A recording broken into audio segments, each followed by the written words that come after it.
So I had someone comment on the LinkedIn post about our podcast, and they were like, is this the first one of a big company for oil and gas that's ever been done? And I was like, huh.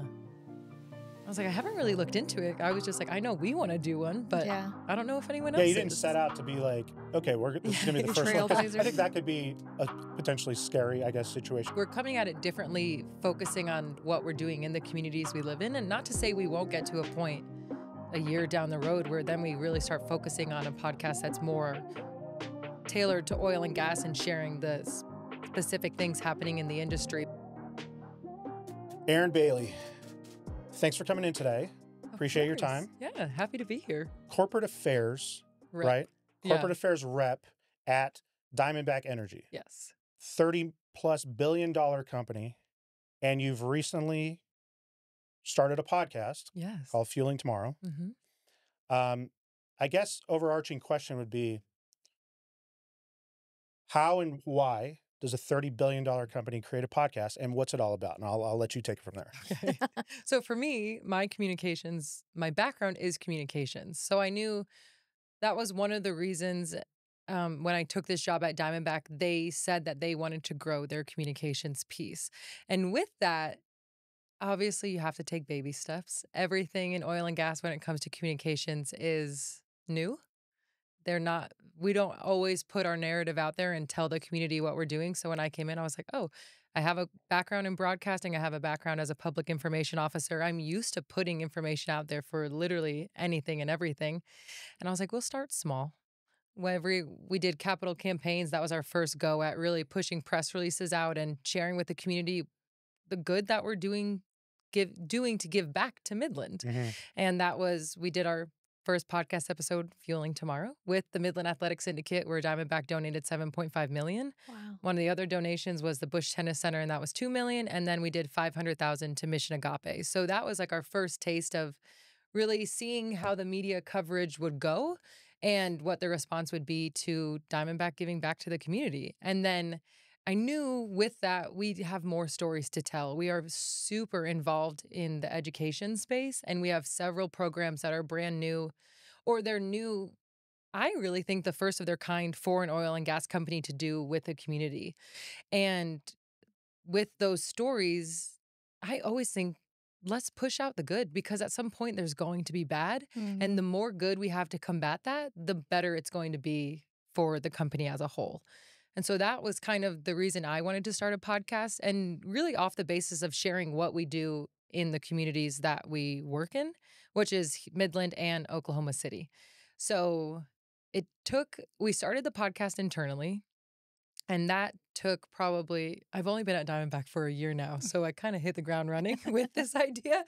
But we did 7 episodes internally, and then I saw you speak at Founders Blend, and I was like, wow, this really could be much bigger than it is. And then it took me 6 months internally to get the approvals and just to get even a little bit of buy-in to put this publicly. And so that's when we did our first episode, and we already saw double the amount of listeners just from doing it internally to putting it externally and having it with video. So it's definitely been a huge plus for us. Talk us through, because you reached out, over 6 months ago, Mm-hmm. and said we just started an internal podcast, and I was like, what does that even mean? Right. I kind of looked at it like, okay, is it sort of like a HR/newsletter in audio form, I guess. But from my perspective, I just didn't, I've never worked with a multi-billion-dollar company, I don't think. And I didn't realize the true complexities of, it totally made sense, right? But can you talk us through, when you're talking about buy-in, can you talk us through just some of the, I guess, hoops that you had to potentially jump through? So obviously, I guess just getting the buy-in is from the executive team. And my boss is Clint Williamson. He's the manager of corporate affairs. And then my boss is Mark Dingler, the senior vice president. And they're just not just Diamondback, but oil and gas companies as a whole just haven't been very progressive in the communication space. They kind of just put their heads down, work hard, do what they need to do. And they're good with that. Mm-hmm. But now, especially in 2024, you have to share your story. So when I came in, I was like, this is the first thing that I have to try and pitch and really show that communication has value for the company. And so at first it was getting buy-in from my bosses.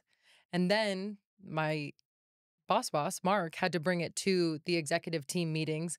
And they were very hesitant to even do it internally. Like, what do you want to talk about? What are you trying to share? What are you trying to get at? Why do you think they need this? Like, did they think you had some, like, what was your agenda? Like, Yeah, right. And you know in what I my mean? mind, I'm like, I just love interviewing people. So I just want to share the stories of one, the good that we're doing in the community, and the stories of our employees, because we have a lot of interesting people Mm-hmm. that work for us and have amazing backgrounds of how they got to where they are today. And so those have always been my intentions. And it took a little bit for them to come on board with that. And then we started the internal podcast, which was literally just audio, just me in my office with 2 mics, editing that by myself, and then emailing it to all Diamondback employees. And that was it. And then we had a few good first episodes, and then I brought Travis on, our CEO, to talk about leadership and to talk about his story and, what it is like running Diamondback and a few of the high points for him. And that got probably, I think it was 140 listens, which I was like, wow, this is great. I mean, we have 1,000 employees, but still, like, you send it out in an email, and I'm like, I'm lucky if half of them open it because they're like, who's Erin? But the more that we started getting the viewership internally, then I was like, okay, I think now is my chance to push it where we can have a bigger audience for this.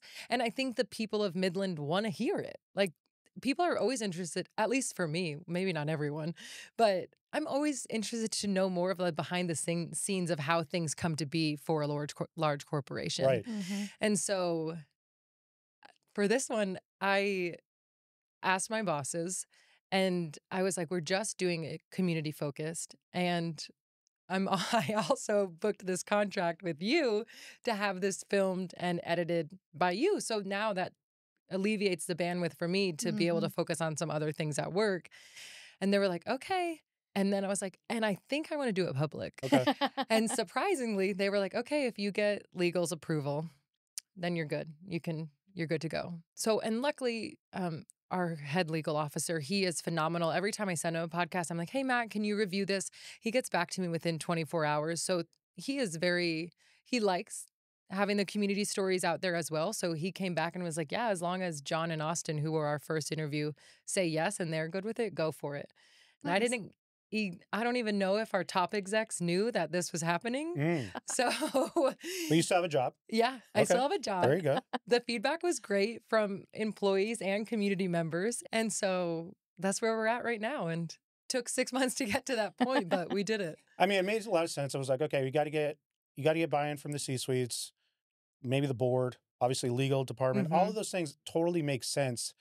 I guess for me, coming from the tech world, right? You've just got some pirates out there, I guess, right? Like, Yeah. like I'm assuming that nobody was going to be like, okay, it's just like, if like Elon Musk just goes off and starts tweeting about stuff, that affects the stock prices, good or bad, and Yeah. whatever, right? He's just a renegade in that realm, right? I didn't imagine that I guess, potentially your board or C-suites are like, listen, like, we got to know what's you're talking about and who you're talking to, because, stock prices, I was looking this morning, I don't have any skin in Diamondback Energy, but it was like, okay, we're talking stuff higher per share than Tesla and Google, right? I'm like, okay, so, wow. It's doing well. yeah, it's doing well, right? But I mean, but I guess what I'm ultimately getting at is like, you're not creating a podcast to talk about the intricacies and the about the oil and gas industry as a whole, or global economics by any means, and things like that, right? That I think those types of conversations would be with scientists and very much experts in the field. And yes, if somebody comes on and is like this huge debate, maybe somebody is going to be on an earnings call in the third quarter going like, did we really want to do this podcast? You know what I mean? Look at the ramifications. But this is a positive stories, and obviously community focus. So it was to me, it was kind of a win-win. But speaking of pitching it to the powers that be, speaking of pitching, you used to be like working for baseball teams. See what I Yeah. did there? See that? I know, love that. Great segue. Yes. I've been working on my segues. But like, this is your first oil and gas company, correct? It is, yeah. So what is your background from? Because I said you used to work for minor league baseball So, teams. and fun fact, my first job out of college, I was the on-field host for the Rockhounds. Oh, wow. So that I did a quick stint in Midland. Okay. And then I worked for the AA of the Yankees as their in-game host and communications. I don't even remember. Gosh, that was so long ago. I just helped with the communications. We did a lot of like videos for social media and things like that. And then all post-game interviews with the players. And then I worked for the AAA of the Royals in Omaha. And then all of those jobs, being an in-game host, doing like in-game broadcasting, is seasonal. Mhm. Oh, okay, And right. so at that point, I was nearing 26 and about to be kicked off my parents' insurance. And I was like, I better find a year-round gig because I can't keep going back home in between everything. And so then I became a TV talk show host and reporter in Oh. San Angelo, Texas. Oh, fun. Yeah. And then I did that for 15 months and realized the grind of the news world was not my thing. Yeah. And I really like sharing positive stories, and that wasn't always it. And then I became the City of Midland's public information officer after that. What did that entail? So that was handling communications for every city department, including fire and PD. So you're on call 24/7. Any Yikes. release that came out was from my department. And that also happened to be during COVID as well. So it was a wild time. I mean, you were working around the clock, but I learned so much and gained so much respect for everything that all of our city employees do. And it was definitely difficult, but so much fun. And then I worked in Houston for a little bit in PR. And then I thought I wanted to go back home and be by family and do the Houston thing. And I really missed Midland, which I never thought I would say. And so this position at Diamondback opened up, and here I am, a year in. So outside of podcasting, what is your role there at Diamondback? So with corporate affairs, we handle mostly anything that's community facing. So we do all of our partnerships in the community, which we have a lot of partnerships with our schools, like I said, and then kind of community facing events. So we have our first responders luncheon. We have STEM camp, which actually kicks off the first week of June or this week. And then we do a volunteer luncheon for our employees. So we plan all that. Any sponsorship or partnership for an event we handle. And then one of my responsibilities is making sure the tables at those events are filled, or if it's a golf tournament, a skeet shoot, whatever it may be. And really, it's something new every day. Okay. So we think it's all set. And my coworker, Ashley, her background is education. So she handles a lot of the education initiatives. And then since my background is communications and city government, I handle a lot of almost all the communication efforts when it's public facing, and then first responders and city council.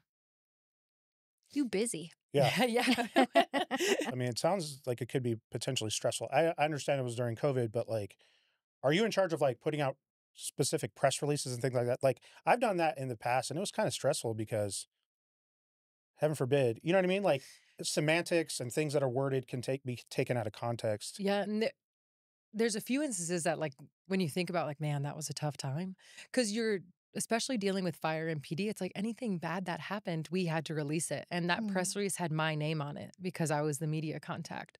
So there was actually this one instance we had a fire, and it was a fatal fire. And then with the information that we released, the family didn't agree with it. So they came at me because I no. was the only name that they You're could the messenger. find. Yeah. And I remember, like, they were just like constantly sending me, like, calling my city phone, like putting things on social media. And I was like, I was just sharing what I had. I was like, and I remember, like, and obviously fire and PD deals with that all the time. And they were like, Erin, you just have to let it go. Yeah. And I was like, but they're attacking like my name and they're putting things out there that are false. And they were like, it just is what it is. It comes with the job. And I was like, okay, like, great, love this. What's your relationship with social media, personal and business? So being at, like, all my previous jobs, now at Diamondback, we only have LinkedIn, and we just started a Twitter. How's that been? Because Twitter, that community, I found very recently, is like very vocalized, and it runs a spectrum, Yeah. right? You've got very white collar to blue collar and everything in between. And I think the difference to me between LinkedIn and Twitter is LinkedIn is tied to a person, your first name and last name and your headshot. Yeah. Twitter, you could be some rando spouting off whatever you want. So how's that been on Twitter for you guys? So we kind of have the same MO with Twitter that we do for the podcast. We only share what we're doing within the community and the happy stories that we want to tell about Diamondback. I don't, it hasn't been too bad yet because after this, more people might know we have a Twitter, but not many people know we have one as of now. So I think we only have like 100 something followers. Okay. And that's going to change. Yeah. So we'll see how it is after this. But so far it's been good. I love that we're still calling it Twitter. Like, people will not call it X. No, That just sounds so weird. Yeah. Like, are you Xing when you're... Yeah. So did you find out on X? Yeah. About XYZ? yeah, I don't think it's ever going to lose that moniker. But okay, but in terms of like you personally, like, are you very active on social media? Like, I feel like coming from the jobs that I feel like an energy company, a city, right? I feel like probably the most fun ones were baseball related ones. But like, do you have a love-hate relationship with social media as a whole? Like it's now, well, I think I did it so much at my previous jobs for so many pages. Like at the city, we had 9 pages that we had to like 9 between like Instagram, Facebook, Twitter for all the different entities. And I did it so much for them. And then I did it so much as a reporter because you really have to like sell your brand. And then in baseball, all I was doing was social media content, really, if I wasn't on the field. And so now personally, like I have an Instagram, I have a LinkedIn, but I mean, I have a Facebook, but I probably only check that like once a month. And I don't really do much on it. Oh, I do have a TikTok. My sister is an elementary teacher. And so she always wants to be up with the trends and doing like TikTok things together. So we try our best. But it's probably a love-hate. Like I get on it and, you get caught up in the scrolling, but I don't post myself very often. So is this, as far as you know, is this the first public-facing podcast for a major energy company? I couldn't find. I think so. So there's some trade associations like Texoga, which is Texas Oil and Gas Association, or API, which is American Petroleum Institute. Some of the trade associations have more robust communication teams and definitely share more, and they have podcasts out there. But I haven't been able to find one either that's just solely like presented by a company and produced by the company. And I actually speaking of comments, I had someone comment on the LinkedIn post about our podcast, and they were like, is this the first one of a big company for oil and gas that's ever been done? And I was like, I haven't really looked into it. I was just like, I know we want to do one, but I don't know if anyone else Yeah, you didn't set out to be like, okay, this is going to be the first one. I think that could be a potentially scary, I guess, situation too, right? Because Diamondback recently acquired Endeavor, right? Yes, okay, we're in that acquisition right You're in the acquisition right now. See, like, I guess these things happen all the time. I would have no... Oh, yeah. I don't think I've seen any of them with public-facing podcasts. Who knows what's happening behind the scenes? And I go, oh, is that a good or a bad thing? I don't know. But I just feel like it's probably a level of like, I don't want to say behind the times, but just like you were saying initially, like kind of just been focused on powering the worworld. Yeah. Right. And less on like, hey, we've got this cool YouTube channel and podcast. But I think that's where we should be moving, right? So I think so. And I think for us, like we're coming at it differently, focusing on what we're doing in the communities we live in. And not to say we won't get to a point a year down the road where then we really start focusing on a podcast that's more tailored to oil and gas and sharing the specific things happening in the industry. But especially now, it's I don't want to say low risk, high reward, but we're just trying to share what Diamondback does where we work. You're just not out there like drilling wells and whatever. It's not a documentary about. Yeah. And they internally, oil. like some of our podcasts they are talking about the things that Diamondback is doing in the field. And I'm not an oil and gas girl. I mean, I am now, but I still have so much to learn. And even with those podcasts, some of them were so over my head. I'm like, you're talking to a petrophysicist. And I'm like, yeah, that's amazing. Right. And from that perspective, yeah, like I come from, Las Vegas, right? And so the entertainment capital of the world. So for me, it's got to be entertaining, and it can't be so specific that it's for a very niche, part of the population, which is totally fine. I think there's a place for that. But if you're trying to reach the masses, like it can't go over 99.9% of Yeah. the people's heads. And from being in broadcasting for so long, we were always taught you need to speak to people at like a fourth grade level. Mm-hmm. And oil and gas, like the specialists that we have, they do not speak at a fourth grade level. No. And it's hard to get that to translate into layman's terms. Mm-hmm. Yeah, you're 100% right about that, because just nerding out a little bit, but like the people that do use ChatGPT to get things written, a main qualifier there is tell ChatGPT to write this like a fourth grader. Oh, yeah. Because by and large, that's the population's like reading comprehension as a whole. Yes, yeah. And it's hard to imagine because, I mean, you're dealing with professionals every day. And then you kind of have to take the step back and say, oh, when I share communications, this is what it has to be like. Yeah. Yeah, not to say that people like they don't have higher educations, clearly, but just the vast majority. You can't use super fancy words. Mm-hmm. You're going to lose people immediately. Like it just kind of like elicits like, oh, fancy schmancy pants over here. Yeah. What do you have? What do you have next? Like what's brewing in your head? Like, because again, you were mentioning earlier, right? Like I could see a world where a company of this size, essentially, if they wanted to get into the nitty gritty, right, and talk to the petrophysicists, Yeah. kind of start their own television station to an extent, Mm-hmm. right, and have a TV show, I guess, versus a podcast. And I guess that's where things start to blur the line. Like, what is a podcast? Yeah. Right. If it's on YouTube, as far as I'm concerned, it's a TV show, right? It's a streaming network. Which I think too is like everyone likes to take in information differently. And for me, I would much rather watch something than just listen. So I love having the video aspect of it. But yeah, it could definitely just be we're doing a talk show. Yeah. Are you the Rachel Ray or the Yeah. Oprah? Let's or the bring food Oprah? in here. Yeah, exactly. Maybe not Jerry or Maury Povich or something like that, I'm right? not going to be Jerry. Jerry. With that crowd, Jerry. yeah, but oil and gas. Maybe once you guys have your new studio, we'll Yes. have them in the back really Yeah, hyping yeah, it I'd love up. to see that. We'll start a talk show. But I mean, are you kind of like thinking about like, okay, what could this turn into? Or are you kind of just going like, hey, let's just keep on this track? Our Ashley and I, for corporate affairs at Diamondback, they always tell us baby steps, but we like to say we like to take leaps.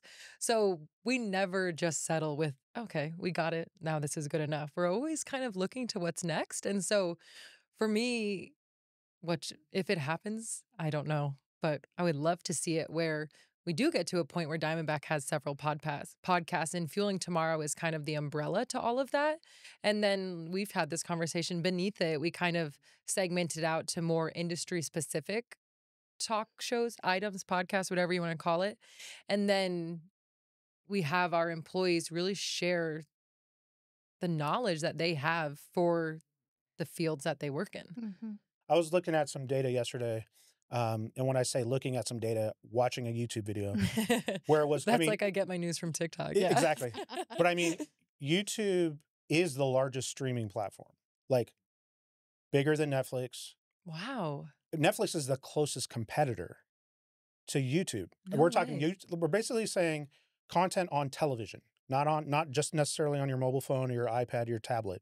People watching it in 4K on a TV is higher than Netflix, right? More people watching. Wow. And that dwarfs the rest of the competition, Max and Disney Plus and Paramount and all the others, right? And so I think companies as a whole should be looking towards that. Like, and here's the other thing. I know that I couldn't have helped you with this, but I don't think you could have created this podcast for Netflix.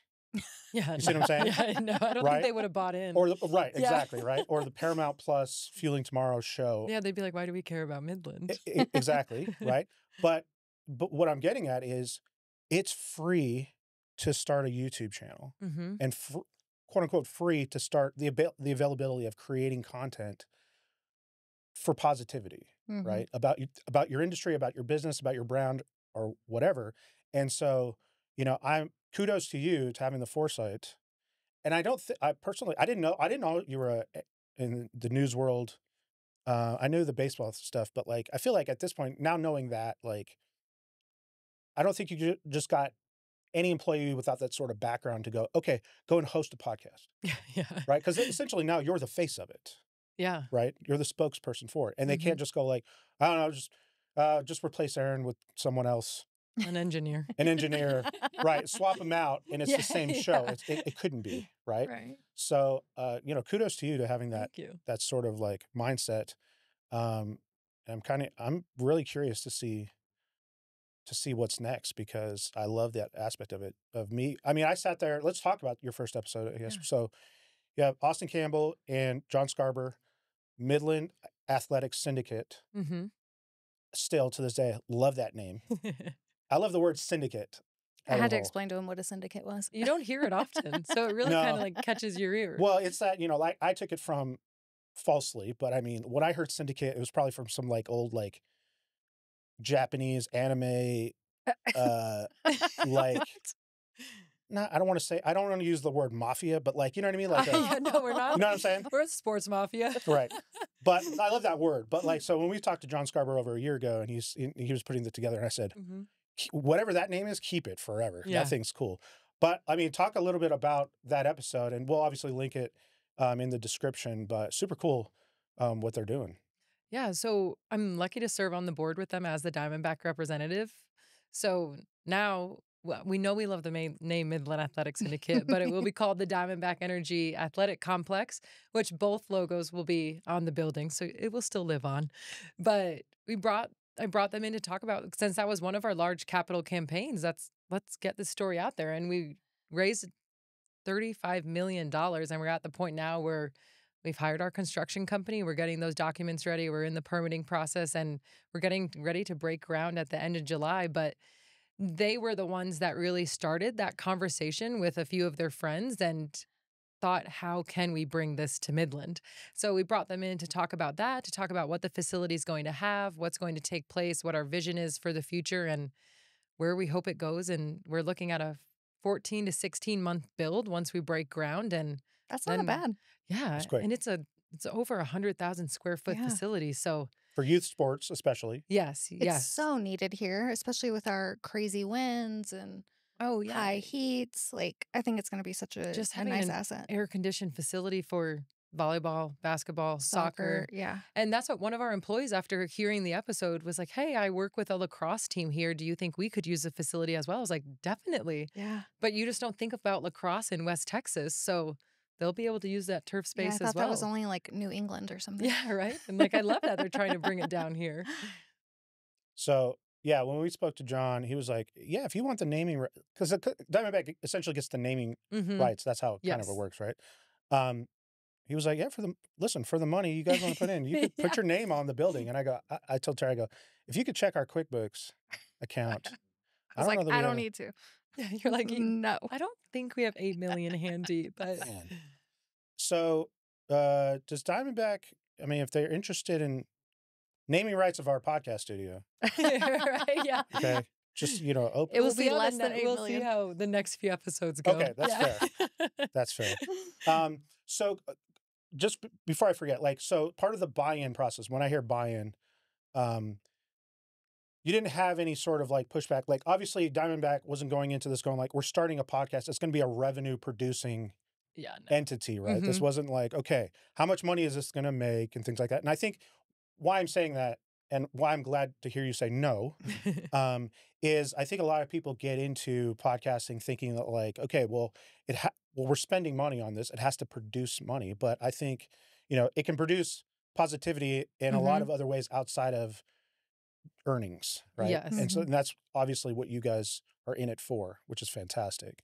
Are there any like, I don't know, positive things that you found, like you said, like the lacrosse team that have popped up so far? They're like, oh, we hadn't even thought about that, but like this is a whole nother avenue that is great that we started this thing, and who knows where it's going to go. I think in relation to at least like our first episode, just getting the story out there of what's coming to Midland, because I mean, it's been on the news. We had our check presentation. They announced their nonprofit, but not many people watch the news. So just having a different avenue for people to learn information of what's happening in town, I think that's a benefit for us. And I think from my point of view, being able to put it publicly and that being our first episode, knowing it's not just Diamondbackers that are going to hear this story. It's anyone that comes across it on LinkedIn, YouTube, Spotify, Apple, wherever it may be. Even if it's 6 months down the road, they didn't know about it, and now they do. So they're learning something positive that's happening in the community, and it's really for the betterment of Midland as a whole. Yeah, I tell people a lot of times, like when you put it out on YouTube or social media, whatever, especially YouTube, it lives on in perpetuity, right? It's not like, okay, wasn't on a billboard. It wasn't a commercial. It wasn't a commercial during the Super Bowl. Yes, millions and millions of viewers, but for 3 hours, right? This lives on. So yeah, the same people that might see this within the first few days might be small, but we've had episodes of our podcast, people come across it 2 years later, right? Yeah. And as long as the information is still valid and of value, great, right? It doesn't have to be a timely event like a press release, yes, or a PR campaign or something like that, right? Those are all timed events. Well, if somebody's trying to get into your industry, I'm curious about that. Like they want to be in the communications world. Like what kind of path did you take, or how and why did you come into this industry as a whole? I think, well, and I feel like my path is so weird. Like I majored in sports management in school. I really had no clue what I wanted to do. It wasn't until I had a speech teacher in college tell me like, hey, I think you're really good at speaking. Maybe you should try and go into something with that. And I was like, what? I'm like, okay, sure. And like, I've always liked talking in front of people, but never thought I would make it a profession. And then I think, at least for oil and gas, I don't think I would have gotten to this position and be able to do the podcast that I'm doing now if I didn't have the background that I had. And so I think it takes trying different avenues and seeing what career fits best for you to find out where you want to be. Like, and through every job that I've had, I know I love interviewing people. I know I love telling stories. And I've kind of just taken bits and pieces from every job that I've worked. And now I'm at a career where I love working at Diamondback. I love getting to share stories of what we're doing. I love getting to work with people in the community. I have never been a person that could just sit at a desk. That's why PR in Houston, that did not work out for me, because you just sat at a desk for 8 hours a day. And I was like, I'm going to lose it. Like I have to be able to get away and be like, oh, we're creating relationships with different community members. We're going to go pop in, say hello, see how they're doing. What can Diamondback do to help them where they're at now? And so I think it's just really trying to find what your niche is, what you really love to do, and then finding the place where you can do that and have a great group of people around you. I love that, because so many 18-year-olds fresh out of like high school, I feel like they think that they need to have it all figured out. And like, this is the path I'm going to take. And if they don't, then they're like, yeah, I don't know what to do. I'm like, just try stuff. I know. I changed my major 3 times in college. Yeah.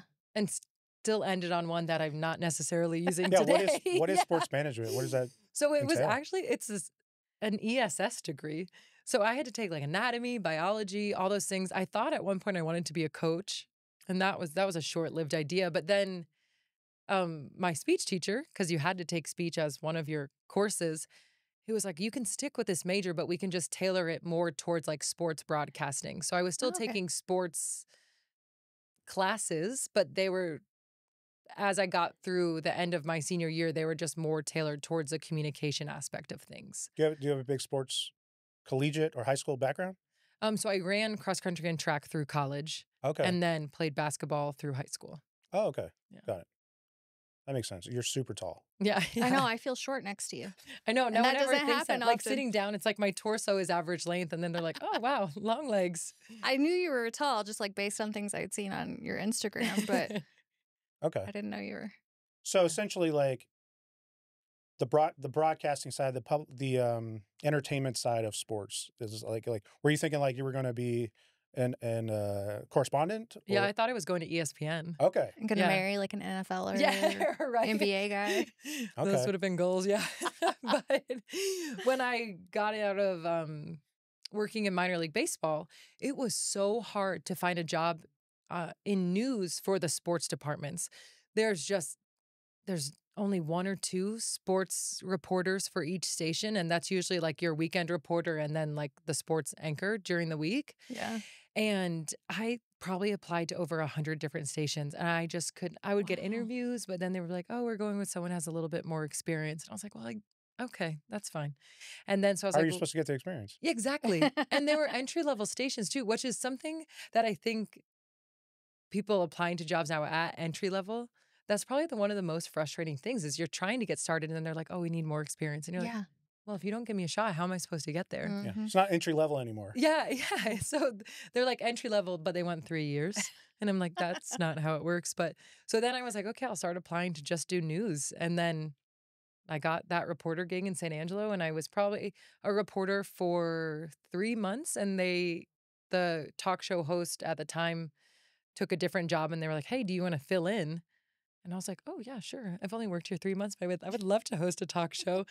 And I ended up doing that for a year and a half. And so What was that talk show about? I'm curious. Like, it was all community focused. So okay, different events and things happening in San Angelo. It was called Concho Valley Live. And then on Fridays, we would host bands that were playing in San Angelo Friday or Saturday night. They would come and we would do a whole show with the band where How they would fun. play songs in between our interview sets. And it was just a really exciting Monday through Friday thing. interesting. I bet Britton watched that.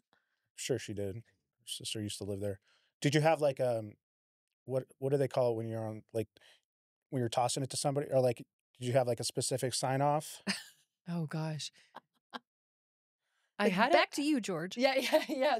Well, because I had after me, it would go to like E. It would not. Okay, It wouldn't go to a local show. It would go to Ryan Seacrest entertainment doing news or something. whatever. Okay, And so I had my sign on every day that was just like, "Hi, welcome to Contra Valley Live. I'm your host, Erin Bailey, and today we're talking about blah blah blah." And then to sign off, whoever was the last interview, I would end with something about them, and then be like, "See you next time." oh, So see you next time. yeah, All right, back to you, Mario yeah. Lopez. Here you go, E-News. Bob.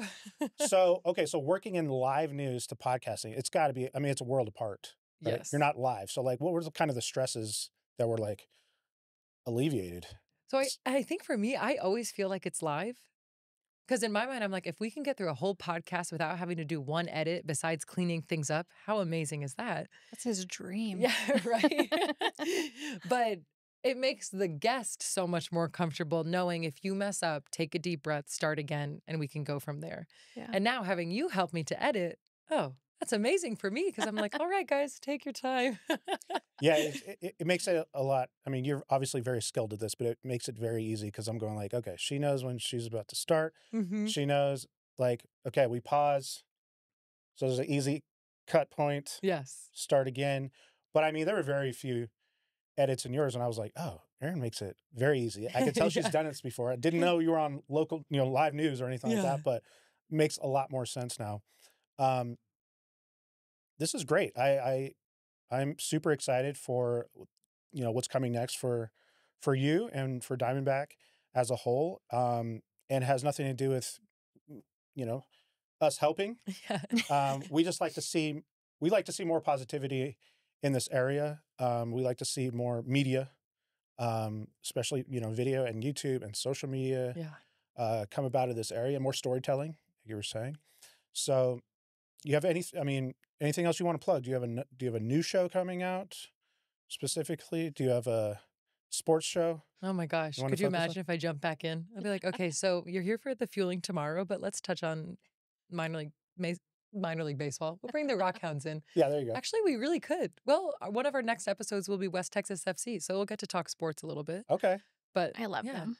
coming up for I want to see know, your they're sports so great. background then, the heavy hitting. Right? I need to like go look up their stats and bring them up.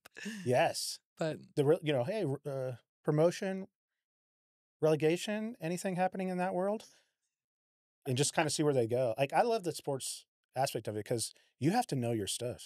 oh, that's what my boss always tells me. You're the sports girl for Diamondback now. So anything we do with a sports team or anything sports related, they're like, "Oh, that's you." I'm like, "Okay, great. I'll take Volunteer. it." Yeah. Boom. Awesome. Well, we wish you the best of luck Thank you. with this new venture. And like I said, we'll link Diamondback's Fueling Tomorrow podcast in the description. We'll link the first episode with the Midland Athletic Syndicate. Woo. Such a good name. And we'll see you on the next one.